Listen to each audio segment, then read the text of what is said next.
everyone, Hachi here, and today I kind of wanted to do like the first video in this series that I've been wanting to do, which is poorly reviewed light novels, where I poorly review light novels. Woo! Fun, I know. But basically the reason I've been wanting to do this is because I've been wanting to talk about light novels that I've been reading and kind of practice and get experience in reviewing things, because I really don't review anything and I really want to expand what I do with my channel and not just make manga haul videos. You know, I kind of want to actually do something with this channel. So here we go. We're going to be talking about The Alchemist Who Survived Now Dreams of a Quiet City Life. And the title's kind of long, though it's not the longest one I've ever seen, and I know why they do long titles, so like at a glance you can kind of tell what the series is about. I think that's what I read somewhere. But anyways, this isn't the first series of a light novel I've ever read. The first series for me were Log Horizon and Sword Art Online, but this is the series that really kicked off my light novel resurgence, my light novel renaissance, my whatever, call it what you will. But for whatever reason, this series is what kicked off me reading just a ton of light novels, like being really into it. I don't know why. I bought this on a whim after I moved because I can't go anywhere right now for, obvious reasons. And I'm like, well, whatever.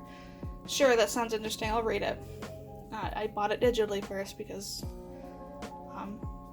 it's just better to buy things digitally because usually they're cheaper if you're not sure you're gonna like something. It's just better overall. Plus you can read it anywhere. I mean, that's so convenient. But anyways, basically this series is about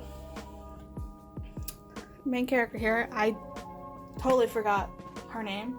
But anyways, about her, where she basically goes into stasis after this event, during this event that's happening, so she can be protected, and then she wakes up and she's like, oh shoot, it's 1,000 years in the future, what's going on, what's happening, And where she came from, potions and alchemists were all over the place, so she was making very little money with the potions that she was making at that time. But after she wakes up, there are no alchemists in the city or the area that she is living, because they can't connect to the magical life force or whatever to be able to make potions. So she's the only person in the whole city, or even maybe the whole country, that can make potions, which means she is making bank. She's making money crazy. But of course she's gotta be quiet about it, because who knows, maybe she'll get captured and be forced to make potions forever. That would suck. But then in the first volume she meets Siegfried here, I think that's his name, Siegfried, whatever, who is basically a slave. When we first meet him, he was going to be sold off, at a discounted price because he's all, messed up. He's got janky hand, a janky arm, a leg, he's sick, he's probably going to die, and she's like, no, I gotta save this man. I got the money, I'm going to buy him. And then she does, she buys him.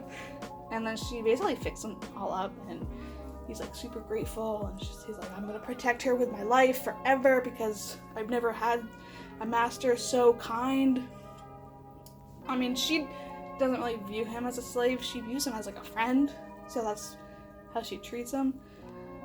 The one thing I'm gonna say is I'm not really sure, I think I did this in my manga haul, I'm not sure what's happening with the romance aspect, because it's very, very light, very small. But basically, I think it's romance. I could be reading it wrong. It could just be, Sig is just, feeling some kind of way towards our main character, and it might not be romantic. It could just be you help me, you basically save my life, I want to do everything I can.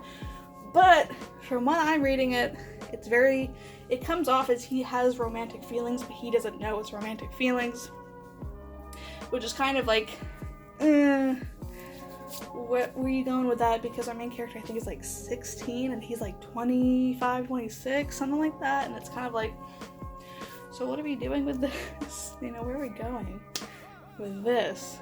But basically, the first volume is basically just, you know, her waking up and being like, where am I? What's happening? She buys Sig. I think in the first volume she wants to start her own, like, apothecary and make medicines.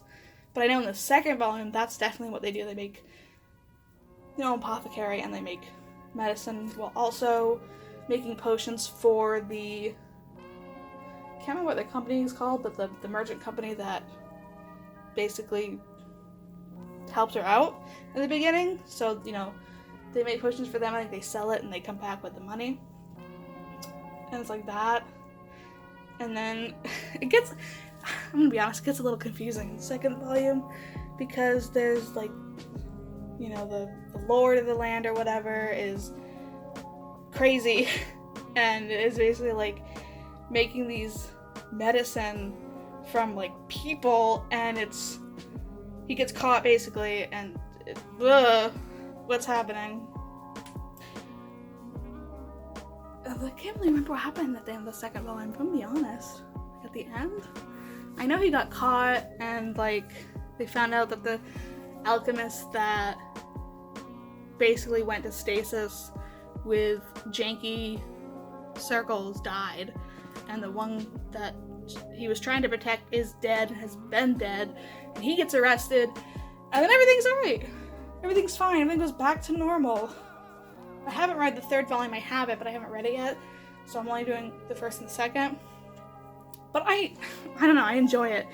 The writing, I wouldn't say it's amazing. I wouldn't put it on the same level of A Sentence of a Bookworm, but, you know, I feel like it's standard. It's actually, I think it's slightly above standard light novel fare, you know, it's pretty good, though when they get into describing like the potion making, it's like, you're too in depth. Come on, I'm bored. Why are we having like a paragraph on how you're making the stuff? Like maybe it was worse in the first volume, definitely, which I kind of understand, but at the same time it's like, okay, I get it. I've already read chapters of this. Can we stop? I don't care. I care more about the characters and what's happening. I don't care about the potion making. Like, whatever. The second volume really don't get as much in depth with the potion making, which is fine. I'm okay with that. I get it.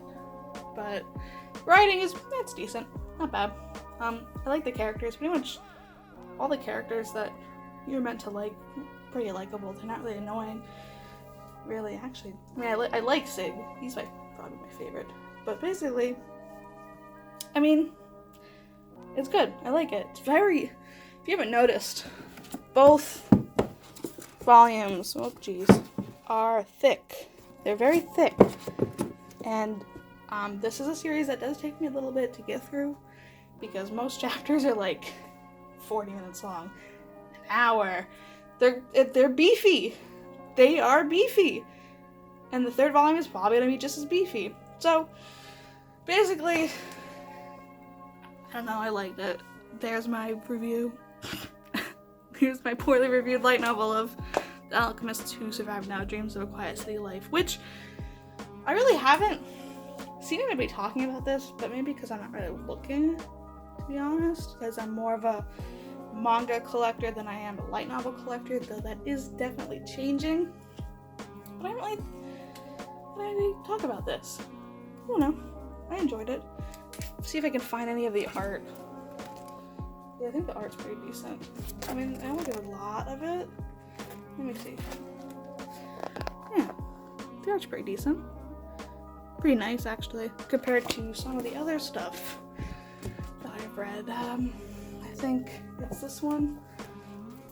Let me see. No, the art.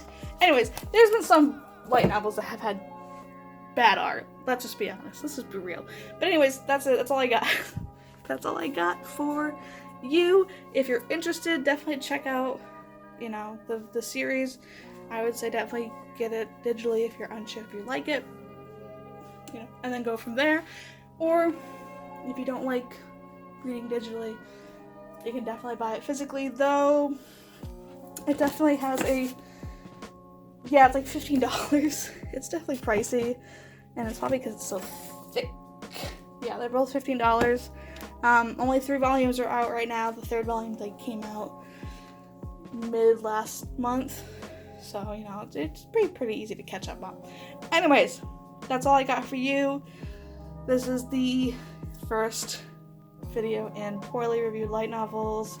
Let me know how I did. Don't tell me to write a script because I hate doing that, which means videos will never get done ever if I have to write a script. It's just not gonna happen. I'm sorry. Sorry, but I'll just have to get good. Anyways, I'll see you guys later. Bye.